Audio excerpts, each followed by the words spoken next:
Sabi dun sa unang Juan 3, ang sabi, Datapwat ang sino mang mayroong mga pag-aari sa sanglibutang ito at nakikita ang kanyang kapatid na nangangailangan at dooy ipagkait ang kanyang awa, paanong mananahan ang pag-ibig ng Diyos sa kanya? yan na nakikita mo pa lang, hindi pa nanghihingi.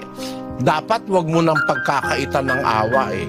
Kung nagsasanay ka ng kabanalan, kung ikaw naman, meron ka naman pag-aari, nakita mo yung kapatid mo nangangailangan, wag mong ipagkakaitang awa mo sa kanya.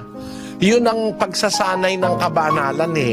Yung lagi kang pronto, lagi kang ready na gawin bawat opportunity na makagawa ka ng kabanalan, gagawin mo sa pagkakataon na dumating sa iyo.